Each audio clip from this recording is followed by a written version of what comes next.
Welcome to the Six Figure Business Mastery Podcast, where every week Kirsten and Jeanne dive into the essential topics to fuel your business growth. From copywriting to course creation, mindset to video marketing, they've got you covered. Tune in for expert guest interviews on all things marketing and business, and learn how to work on your business, not just in it. So, get ready to unlock your business potential and take it to the next level.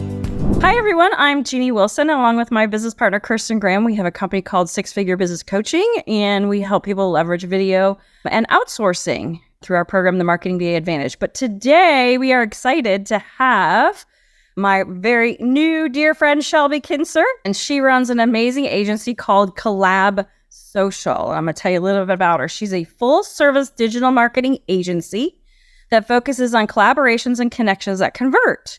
So if you're ready to turn views into raving fans and paying customers, you need to come see Shelby. And today she's going to talk to us about TikTok.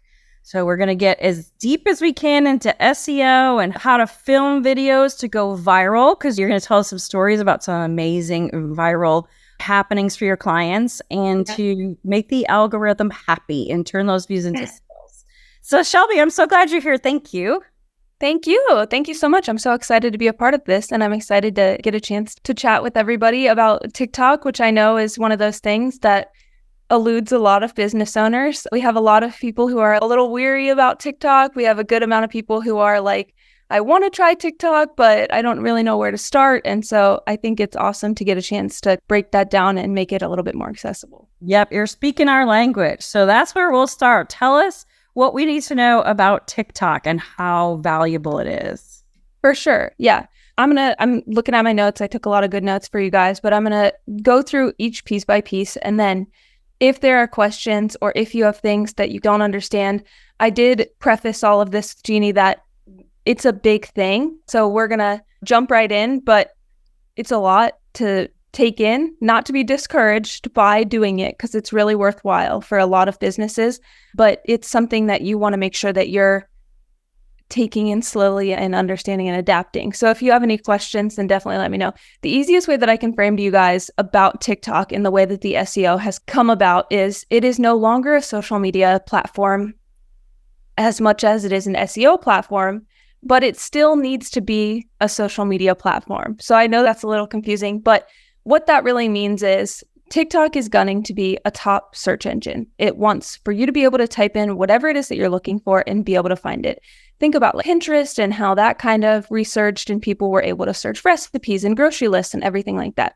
TikTok wants to take that over. They want to become one of the top search engines.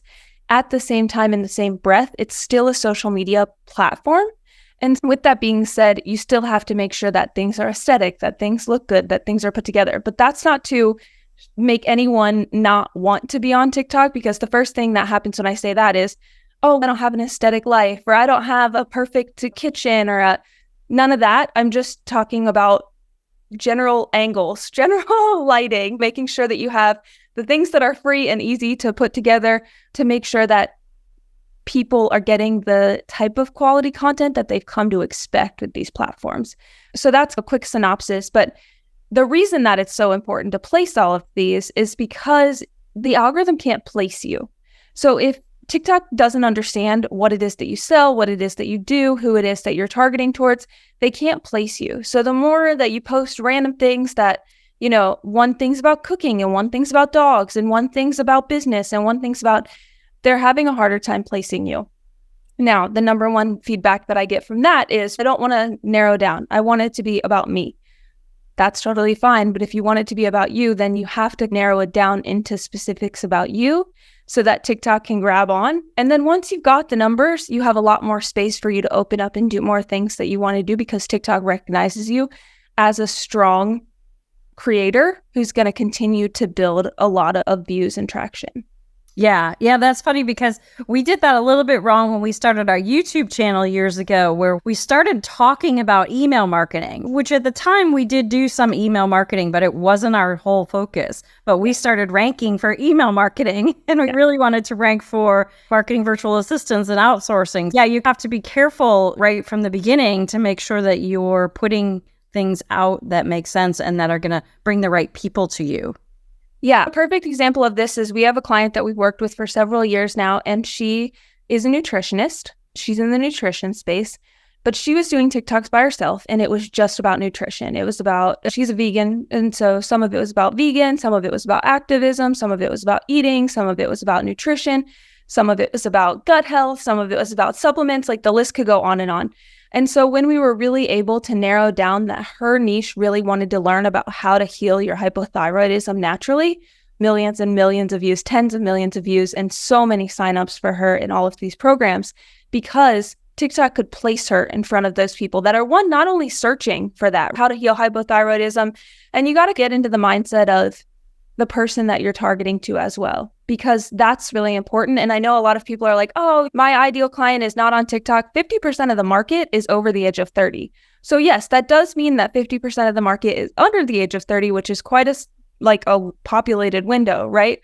But that also means that and that number was a couple months ago, so maybe I should double check on that. But that also means that there are people who are above 30 who are interested, who want to look at this content and see this content and research things that you're putting out there and be interested in that stuff. And if they don't see it on TikTok, it will trickle down to Reels and then Facebook probably about 3 weeks later. So building content for the people that you're really targeting towards is going to be super crucial, but also it's about narrowing it in so that TikTok knows where to put you in front of the people who are searching for this or who are watching longer videos, because it's not humans who are determining what people see. It's bots who are determining, okay, this person watched a hypothyroidism video for a minute and a half. Let's recommend some more hypothyroidism stuff to that person because they're interested in that video.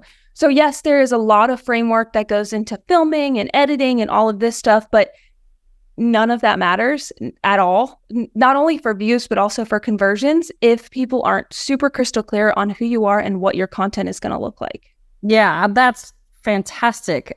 And I don't know if we always think of it that way. But tell me, you just touched on it, and I was going to ask you about how do people find content? So is there a search bar? Is it through hashtags? Because I get that once they are watching something, then TikTok is alerted, oh, they're interested in this, so they're going to show you more. I get that, but how do they get there in the first place? There's a couple different ways. One of the biggest ways is that it's recommended to them based on their kind of activity, kind of like we've chatted about, having an interest in a specific thing. So if you go in and you type into the search bar, because there is a search bar, so there's two variations. The For You page, where TikTok recommends things, and sometimes it's based on your geography. Like I was in Ohio a couple weeks ago and my stuff changed from Florida stuff to Ohio stuff, right? They base it on your geography. They base it on different things that they think you like.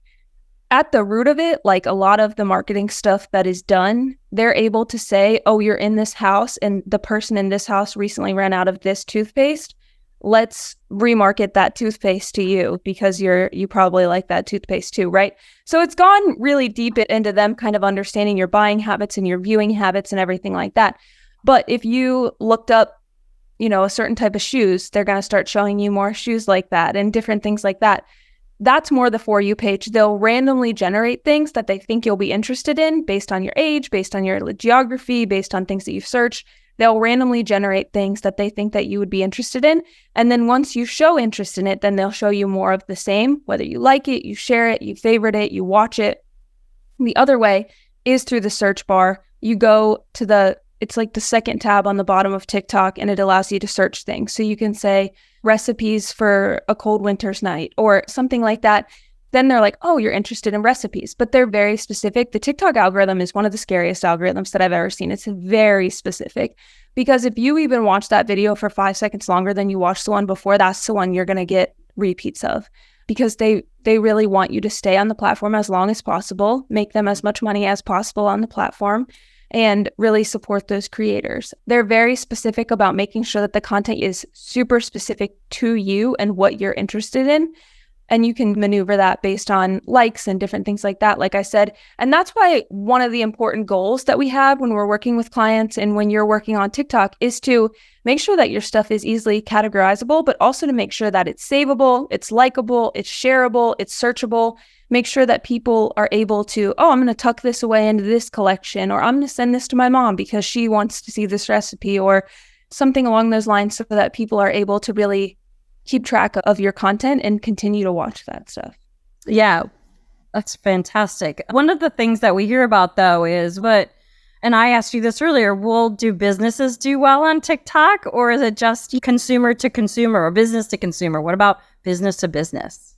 Yeah, businesses can do really well on TikTok. The thing that you have to really position yourself in a different way. So I was telling Jeanne this before we got on and we were just chatting prior to going live. But the thing is that the way that and this is what I'm going to go into as the first part of my notes here, the way that you're positioning yourself and the way that you're positioning your product, offer, service is so important. It's actually no longer about pain point marketing. It's about problem awareness marketing, which some of you guys might have heard, but nobody wants to have this pain thrown in their face. There's enough craziness going on in the world. They don't want to be told, hey, your health sucks or your business is in a tough spot, or it's no longer what people are resonating with. But businesses can do really well. There's two kind of facets to that. One is making sure that your problem awareness marketing is very strong and people are super crystal clear on what it is that you do. The second one is the connection, because every platform came out at the beginning of this year and said, our main goal is going to be connection for the year. For Instagram, for TikTok, for Facebook, people have gotten so far removed from those connections that they have with people, not only in real life because of the last 3 years. I don't know if we could say that word without getting this video flagged, but the last few years, but they're also lacking the connection on social media because people are just selling and they're pushing it in your face and they're not. That's why you'll see so many of these like indie creators and these smaller creators that are doing super well because they're just talking to their audience and people are understanding them. Even these huge ones who have stayed very humble and who have stayed like very loyal to their audience and who have made sure that they still keep that connection with their audience and their content remains the same and everything like that, they do a lot better in not only views, but conversions as well. That's fantastic. So you do have a list of things to tell us about, and I don't want to miss that. And I'll tell you guys that if we don't get to go through it all, and even if we do, we will absolutely have Shelby back to keep us up to date, because it's like any social platform, it's going to change over time and things get tweaked and they go in slightly different directions depending on what's working for them and what's working for us. So Shelby, enlighten us on some of the things we need to make sure we're doing. For sure. The first thing I want to say is, like I mentioned previously, the research phase is probably one of the most important, if not the most important phase for you. So first and foremost, and it's a little tough because a lot of this is stuff that most business owners should do and should know ahead of time. But then sometimes they'll be like, no, I already got it. Like I already know who my content's for. When in reality, especially in this particular platform, you need to really focus in, get very granular and dig deep into who that person is. Because a great example of this, say that you're somebody who teaches or coaches female entrepreneurs, right? If you go to TikTok right now and look up the hashtag female entrepreneurs, I'm sure there's millions, if not billions, of different videos on that. But if you look up female entrepreneurs burnout, or female entrepreneurs autoimmune, or female entrepreneurs finance space, or something that you're able to really be super granular and specific and narrow down, who is that exact person that I'm talking to? Because the difference is, it's not like Facebook. You're not going to do that and it's going to reach the one person on your Facebook feed who is relevant, right? It's going to reach, I don't even know how many people are on TikTok now, billions, tons and tons and tons of people who are going to be able to resonate with that content that are such a further reach than what you'd be able to get on these other platforms. But the research is the most important piece, in my opinion. First and foremost, who is this content for? Really super granular about it. And then dig in and get some research in there. Go to that search bar on TikTok and say, okay, let's look at what people are searching for. Okay, there's only 2 videos on this hashtag. That one's probably too small. Okay, there's 2 billion videos on this hashtag. This one's too small. And it is a testing process, right? You probably have to test out 3 different things, but don't go, okay, this one on Monday, this one on Tuesday, this one on Wednesday. It will take you a minute, but you should go, okay, for 2 weeks, I'm going to share this one. Okay, this didn't work. Let's take a minute and make sure that we're looking at why this one potentially didn't work. Were my tags not strong enough? Were my problems that I was sharing not strong enough? Was my text too slow? Was the editing choppy? There's different ways that you can work within it, but I always tell people to allocate an amount of time for a specific narrowed down, niche down type thing before you decide to jump ship and go to the next thing, because it won't happen in one day and it won't happen in one video, especially if you've been sharing a lot of stuff that is not niche down at all. TikTok is going to take a second to understand who you're trying to get your content to. So who is this content for? A great exercise that I like to walk my clients through is the top 12 pain points. So you go through and you write out the top 12 pain points, and then you actually break these down into the 12 months, but then you break that down into the 4 different main content pieces. So it's educational, problem aware, solution aware, and agitation. So if you say my main pain point is my clients aren't able to get on video or they're too overwhelmed to get on video, what would you say as an educational piece? We'll just walk through this real quick. But as an educational piece, what kind of content do you think would be super educational for them about being too nervous to get on live video? We always tell them, first of all, it's something that you just have to get started on and you'll get better over time. But the easiest thing is talk about something that you know. Yeah, that you talk about all the time with your clients, something that comes natural to you because it's going to be much easier.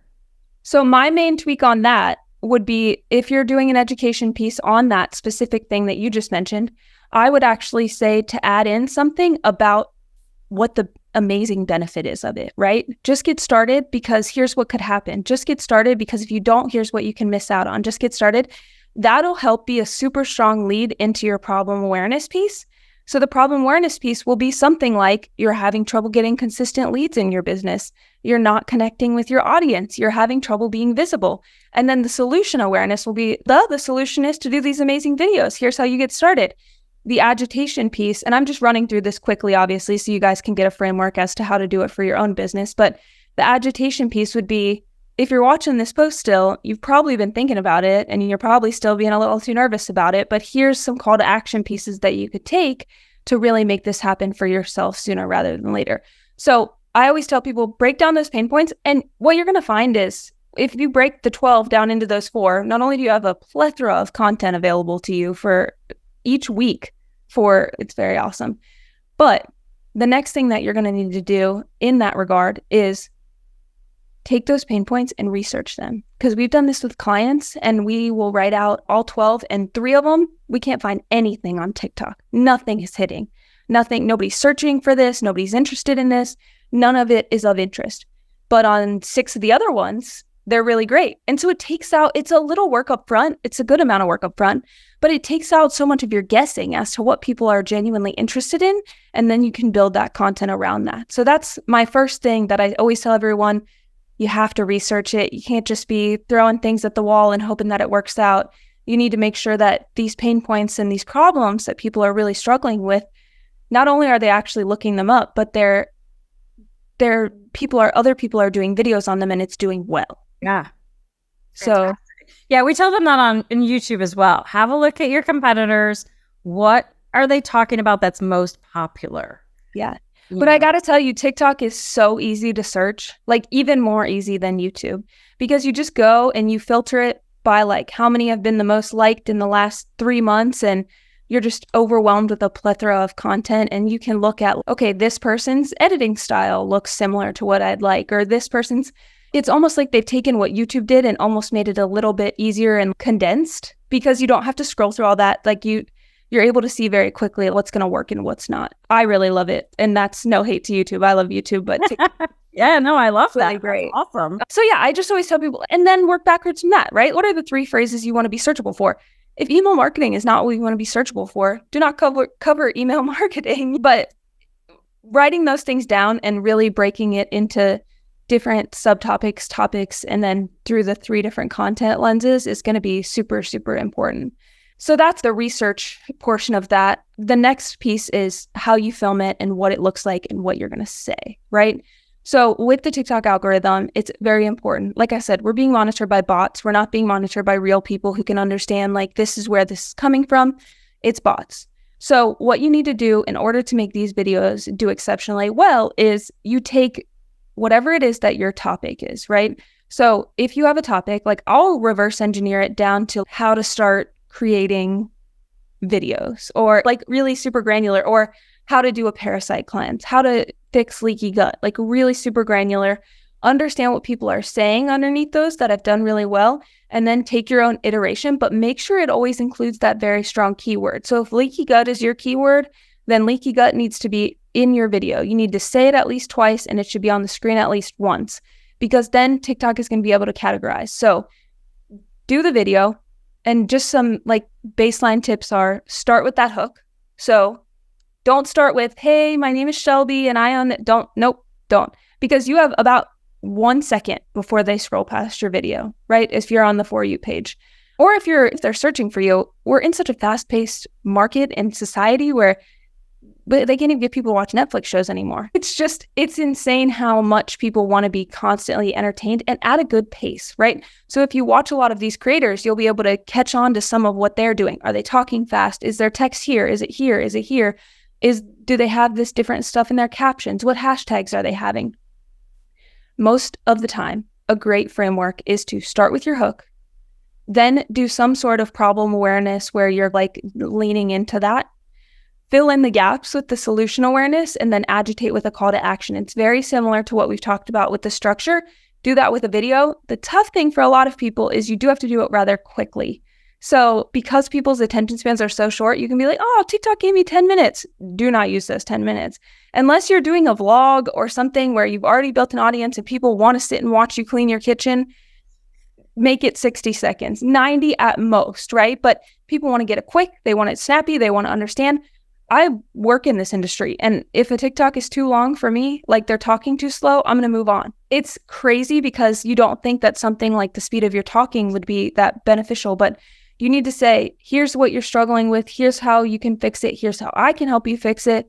Here's what you need to do next. And then just move quickly through that because people want that answer quickly and they're not going to sit around and watch a super long video. With that being said, if it's something where you're really going into thorough detail, sometimes they will. And if you have an audience that really supports and loves you and will watch whatever you put out, they will watch those also. But when you're just trying to hook new people in, it's important for you to be snappy with it. Yep. And we can tell because you're talking really fast. But it's funny because Kirsten talks really fast and I talk really slow generally. And so we will have our marketing VAs speed me up because I'm just too slow. And that's okay. That's my pace. But for people watching it, you definitely want it to be faster.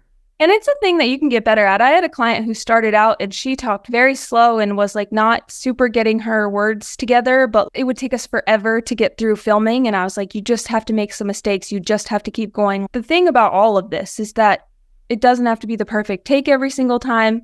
And while TikTok content does stick around longer than a lot of other platforms, same as YouTube, it's also a fleeting content piece. It'll be buried underneath a lot of other content pieces. You have to make your impact quickly, but people are not going to know if you flubbed up one word. Like it's not. Yeah. Yeah. And sometimes people like that because it makes you feel real. Like you're a real person. You're not a robot. You're not necessarily reading something. You're just talking. Yeah. And people are interested in buying things from you. While it is a stronger business to consumer platform, there still is business to business because who else is on there but other business owners, right? So if I really connect with somebody who's an amazing business coach and they're telling me about these are the different habits that I did to get to 100K a month, or these are the different things that I changed to make $1 million a year, or I follow one girl on Instagram who scaled her passive business to making $3 million a year. I buy things from her. I found her on TikTok and now I buy things from her. So it's just very fascinating the way that people have put this block on. That's for dancing videos. That's not for business.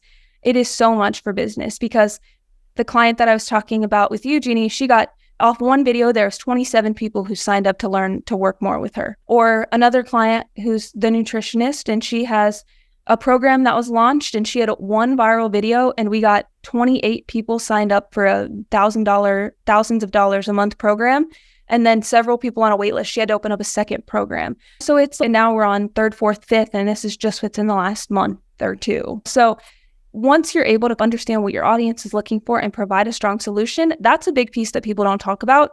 Sometimes your offer doesn't fit what you're trying to sell. And it's very important to be cognizant of that, because if you're trying to sell something and it's like round peg, square hole, and you're trying to sell something that genuinely does not match what these people are trying to solve, then you're not going to make any sales off of it. With that particular client, we had to revamp the entire offer when I came on because I was like, this doesn't align. This doesn't work together with what you're trying to do, because what you're trying to sell to them in your content and what you're giving to them to buy are two completely different things. So yeah, that's a big piece and it's definitely possible, but like I said, do that research, go backwards, make sure that you have, what you're going to say. Couple different tips and tricks just to get your TikTok video going. Like I said, you always want to start with the hook, follow that framework. Text, usually I do text above the head, but make sure that it's super readable. If you're someone who has good eyesight, make sure that you pretend like you don't have good eyesight so that you can understand what people who don't have good eyesight are reading, because some people make it very small. The first frame should have something that catches them in. This is not just the text. It's a movement. It's something going on in the background. It's a little shocking. It's a little interesting. People are like, what the heck was that? Or they want to continue watching. Or if you're doing something where you're not doing something interesting, even just a hand movement or a gesture or a hair movement or whatever it may be, even if you're not doing something like that, you have to make sure that whatever it is will hook them in. So these are just little kind of tips and tricks to make it happen, but making sure that they understand what you're looking for, and that TikTok, making sure that they understand that your content is what they're looking for, and making sure that TikTok understands what content it is you're sharing for searchability is absolutely crucial. Yeah, I love that. I love putting the text on there because our audience tend to be older. And it's very frustrating when it's really small. You're like, I can't see that. I have perfect vision, so I'm always doing one of these, like pulling it away from my face and trying to make sure that people can see it and that they can understand what I'm saying. Because, yeah, you want to make sure. And some people are watching it on teeny tiny phones and you just don't know. Yeah, no, absolutely. And yeah, I love this. This is so incredibly informative and so helpful. And I will mention that Shelby has had multiple videos of her clients go viral based on creating content that is exactly what she's sharing with us. Yeah. It's not, sometimes I forget to mention it, which I probably should not forget to mention it as often. But because they go viral every week, it's just at this point, I'm not trying to sound conceited, but at this point, yeah, we definitely have cracked the code on what's working and what's bringing in leads and conversions and lots of views. And the thing is, you can ride that train for a really long time. TikTok will change, but once you understand what your people are looking for, it's really easy because then you build that audience up and then you're able to keep repeating it. When you change who you're targeting, sometimes there's some transition in that period, but that's why I always tell people to do the research up front and know what you're going for. Yeah. Oh, I love that. Shelby, it has been such a pleasure to learn from you today. And she has a free offer for us. It's now is the time to take advantage of TikTok. Snag the blueprint that has gotten her clients over 25 plus million views and made it possible to get a viral video every few videos in 2023. That's another good tip. Don't expect every single one to go viral. I have some people that are like, I had 3 go viral this week, but the other 3 didn't. And I'm like, listen, it's not always going to be the perfect video. It's okay. You had 3 go viral. It's fine. Yeah. And I would think that once you have one go viral, is a little bit easier to get the next one as long as you're staying with that problem and solution and that talking to that perfect client. It's actually super interesting because I found that after a few go viral, it's a little bit easier to keep going. But TikTok almost treats every video as its own until you reach a certain level, right? So yes, if we get a video that gets 3 million views, the next few get higher views than they probably would have. But they don't, the next few are not automatically 3 million. We have to make sure that the hook is strong and that everything is strong on that. And then we get the 3 million video. And then once you've done it a couple times, especially if you do it a couple times in a week, then you're able to really, all the other videos around it bump themselves up. Even if you had a video that was doing like 700 views or something and you get a 3 million video, that one will go up to a couple thousand. Yeah. I just thought of this. Do you ever use AI to help with your books? The thing with AI is that they don't necessarily understand unless you're very specific about what you're writing, right? So unless you're super specific and already know what it is that you want that video to talk about, it's a little more difficult for them to understand. So it's so easy to do the TikTok research that I feel like that's a better use of your time. When people are like, just generate me a couple viral video hooks, like generally speaking, it's not going to be with what you're looking towards. Oh, that's great. That's great to know because we like to use AI for inspiration, but if we should be focusing on our inspiration from the platform itself, then that's really helpful. If you can't find anything, then it's probably not the right thing for you to be doing on the platform. So I feel like that's a good fail safe. And listen, if you're a pioneer and you're like, I want to be the first person to do this really well, here's the thing is like, I have clients who sometimes the thing that we pick for their viral, the thing that they're going to go viral for is not the main thing that they are interested in talking about right up front. It's one in their arsenal, but like email marketing to video marketing, right? But once they've gone viral with it and people know them and they like them and they trust them and the algorithm knows that they're a strong person, and it's not far removed. I wouldn't ask you to do something on like a TikTok training or anything like that, right? But once the algorithm understands them, then they're able to share everything that they want to share because they've built that up. So it is a little bit easier once you get that under your feet. Because yeah, some people want to share stuff that's too niche. People aren't searching for it. And it's a common thing with business owners, specifically business to business owners, that you talk above people's heads. So you're so ensconced in this world that you're in, right? That you feel like everybody understands what you're saying and they don't. Because I work with business owners all the time who just want to say this amazing, great, perfect, incredible, cool thing. And I'm like, nobody cares. I'm so sorry, but nobody cares and nobody understands what you're saying. You need to break that down into something that people can understand. So yeah, it's making sure that you have all that stuff worked out before you put stuff out there. Because that's a big reason why a lot of stuff doesn't go viral, because people are talking about things that, yeah, they're trending in that industry and they're big right now and they're incredible news, but nobody understands why that's relevant or what that's important to them. That's so funny. Yeah, we talk about that a lot because as a content creator, you feel like, oh, this has already been done. Yeah, but it hasn't been done by you and your voice, in your articulation. And it's okay to do things that are already out there. Yeah. In fact, as you've mentioned, it's important to do things that are already out there because that means people are looking for it. Yeah, and you can put your own spin on it, but that doesn't mean that you've done it. It doesn't, if you really granularly think about it, it doesn't stop people from going out and making a new t-shirt brand or a new shoe brand, right? They put their own spin on this particular shoe or their own spin on this particular t-shirt. But at the end of the day, it's just a t-shirt, right? So the t-shirt has been done 100,000 times. You put your unique spin on it by being you and by talking about this is how you feel about this particular thing, or this is how you would approach this particular thing. Outside of that, you don't need to reinvent the wheel. People are really interested in the content. And unless you're serving people who are really high level and really well educated in the particular field that you're serving them in, I wouldn't worry too much about that. Yeah. Oh, that's fantastic. Shelby, it's been a delight, like I said, to have you. You're such a wealth of information. And we would love to invite you to come back and we can continue our conversation on TikTok and kind of step 2, if you will. Do you feel like there's still some more things? Oh, there's a lot more that we can go into. Yeah, I was trying to squeeze it all into something so that people could get started now, but there's a lot more that we can go into with the algorithm, with the specifics of filming and everything like that. I love that. Ooh, I'm excited for that.